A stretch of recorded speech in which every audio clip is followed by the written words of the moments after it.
Hey guys, how's everybody doing today? Hope y'all doing pretty good.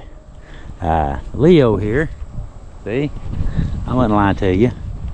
Me, for real. You would not believe what I'm up to today.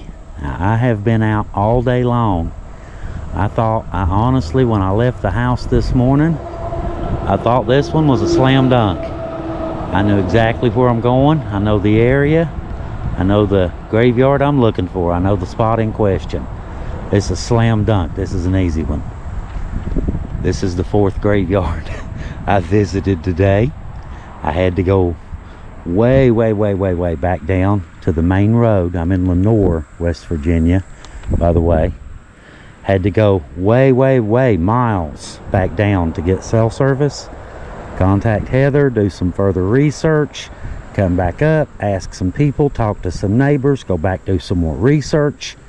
This is the fourth graveyard that I've been to today.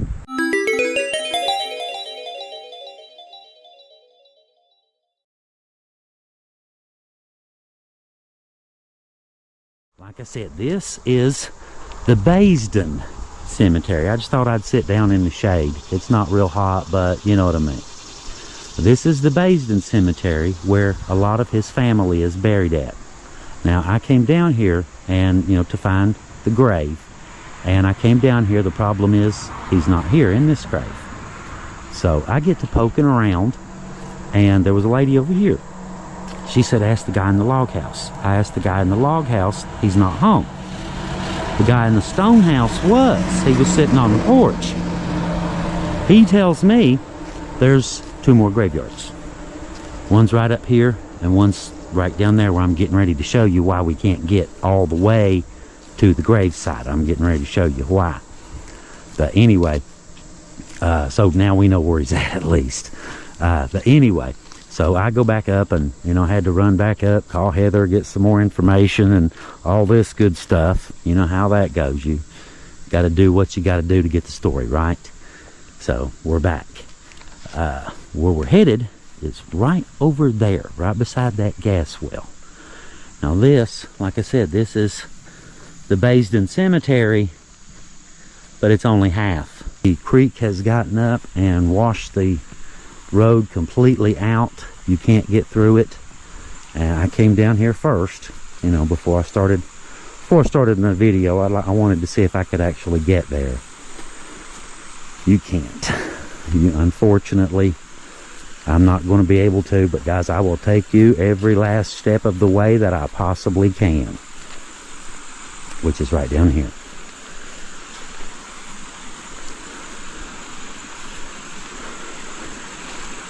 Now, as you can see, yeah, this thing is, we'll say 80 feet, give or take, across. Rushing water, big boulders, and I went out and every one of them's loose, floppy. I got over to there, even if you did get over, there's about an 8-foot section on the other side that you would have to wade. So yeah, I don't feel like going wading today. The graveyard is right there. That's where the other half of the graveyard is, right over there.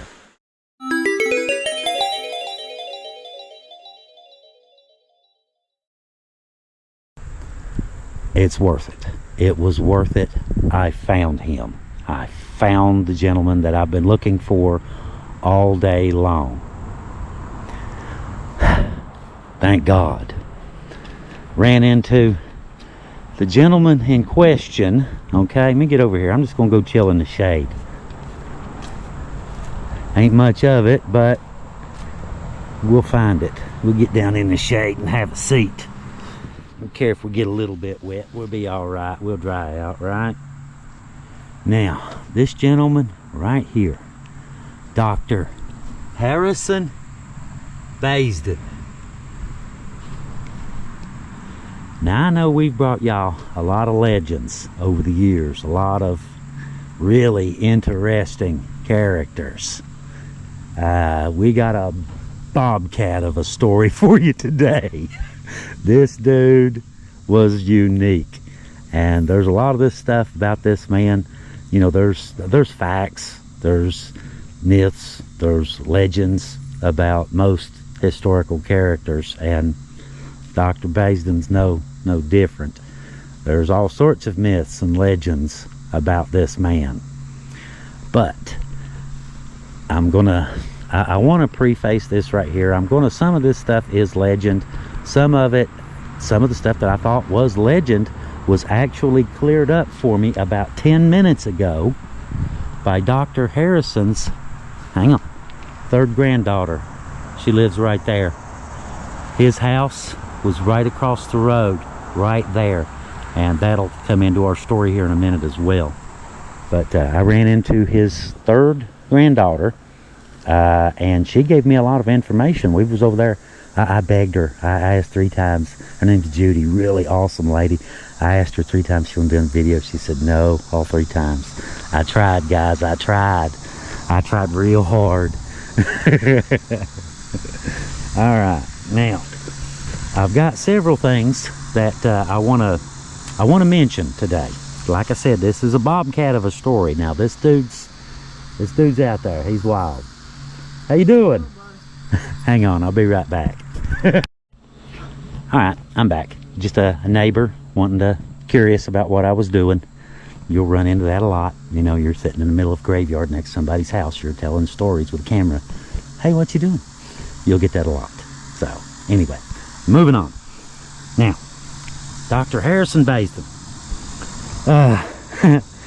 I'm going to start this off. Now, like I said, there's an article that I brought too from the Sun-Times that I want to read you guys from 1888. And like I said, some of this stuff, you know, actually I have in here we thought was legend, but then I ran into his granddaughter who's confirmed that this stuff is in fact true. It's not legend. Now, there is an old quote which we found that says, "It is a singular fact that none of the Hatfields has ever gone hunting this man, and the explanation is probably that they are afraid to do so." The following story is from the Sun-Times, dated October 21st, 1888. Now, some of it is from an article that we found, and some of it is from this Sun-Times article, someone speaking about this Sun-Times article as well.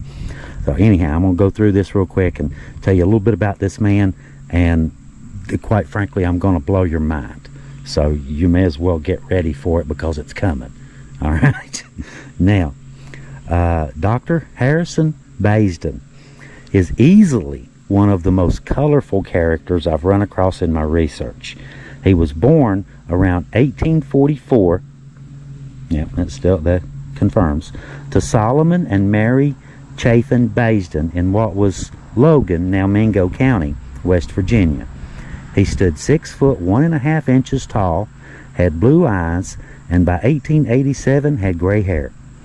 Doc Baisden, as he's often called, may have learned medicine by working with the University of Virginia doctors during the Civil War. His granddaughter just confirmed this a few moments ago. So yes, yeah, that's true. That's not legend. That's true. It is a known fact that he fought on the Confederate side of the Civil War. After the war, he worked as a county doctor with a cabin and a small farm on Pigeon Creek in Logan, now Mingo County. Doc loved 3 things, quite frankly: parties, women, and alcohol. He could be found at almost any card game or barn dance in the region. Sometimes, however, his drunken antics landed him in serious trouble. Such was the case at one party in the early 1880s. Doc Baisden and Cap Hatfield, the most infamous son of Devil Anse Hatfield, you know who that is, right? Devil Anse Hatfield's son, okay? They were both in attendance at this party. The Sun, a New York City newspaper, reports the following. He, Cap Hatfield, was at a frolic.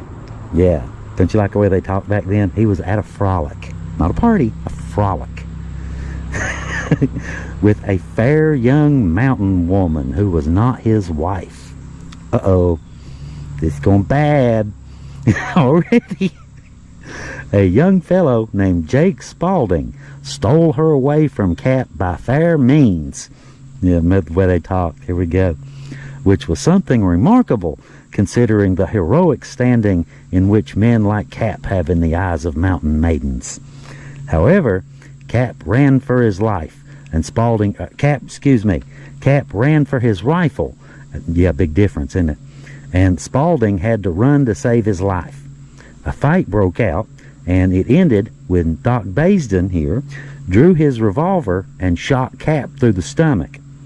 Doc, still drunk, made his way back to his cabin right across the road here.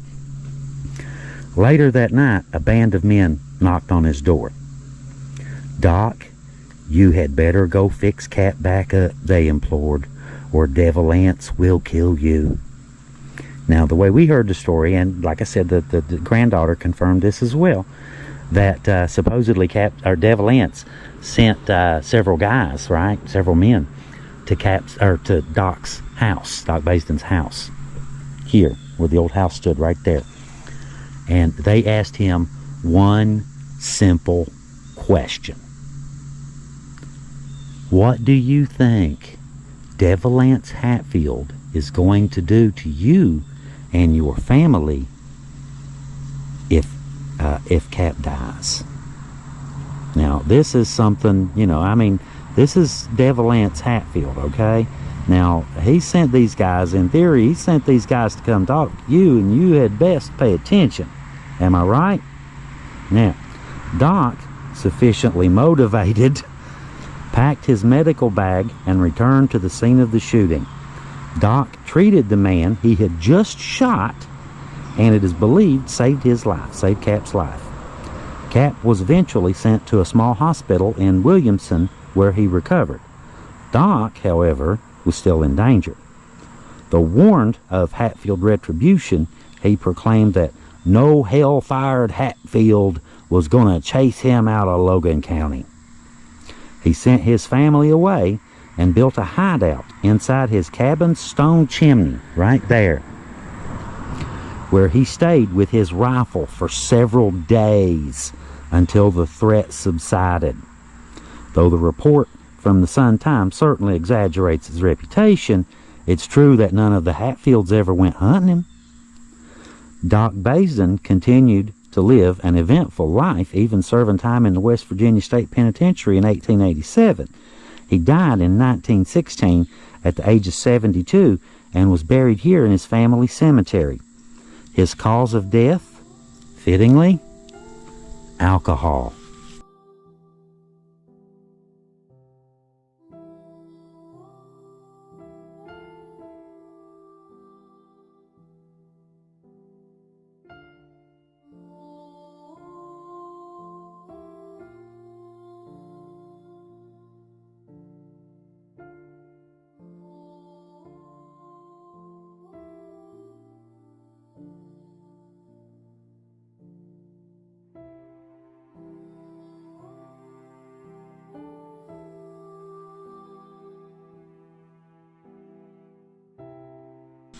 Now imagine that. Alcohol, the cause of death. Now this story here is just one of the tales surrounding the colorful character who was Doc Baisden. As usual, multiple variants of the story exists.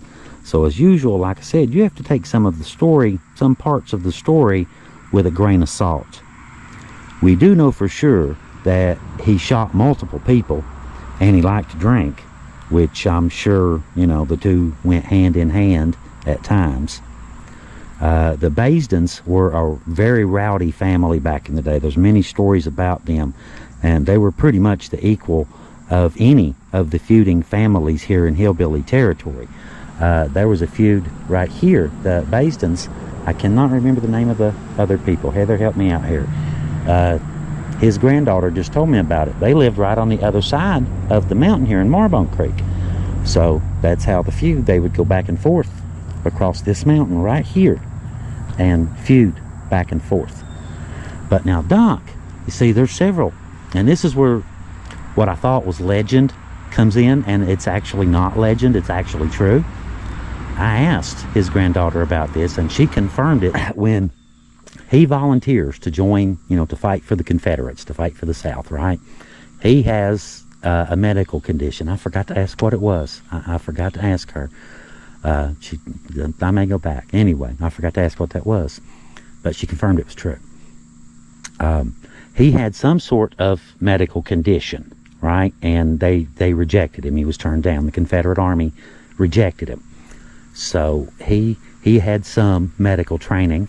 So he finishes and, you know, he becomes a medic and joins as a medic and fights alongside these guys, but he joins as a medic.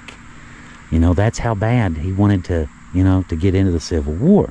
You know, like I said, I've been hunting for this guy all day long. My 4th graveyard. We were determined. You know, we did a little bit about Doc Baisden on the cat video and kind of touched on it a little bit. One of his family members contacted us, gave us some more information, and it just kind of snowballed from there. And we had a time we were told that he was buried somewhere else, nowhere near here, and it turns out that he was. We thought it was another cemetery. Guess what? It ain't. Here he is, right here. Dr. Harrison Baisden, the man himself. The man, the myth, and the legend. 6 feet from me. Wild, isn't it? Anyhow, I just thought I'd bring you guys over here and show you this. I thought this is really, really cool. That this dude, wow. Right? I mean, imagine the stories this guy could tell you. Anyway, all right, I just thought I'd bring you down here, show you where the man was at, show you his old home place is right across the street. Now, I got lucky running into his granddaughter. I didn't expect that. Every now and then, you know, you come out and you do these stories, you know, it's a shot in the dark. And so I was real pleased that this time, you know, ran into somebody that actually knew some stuff and could confirm some things for you and clear up, you know, what was legend and what wasn't. Apparently, there was a very little of it that was myth. Very little of it was legend. Apparently, as near as I can tell, most of the stories about this dude were actually the truth. Anyway, I guess I'm gonna get on back out of here. I've still got a long ways to go. The sun's starting to set on me. Shadow's getting long. And old Leo's been out here running around all day. He's hungry. So guys, listen, y'all have a really good day. Thank you for coming along. Thank you for watching. We love you guys. Y'all have a really good day. And we'll see you next time on the Hillbilly Files. Leo out.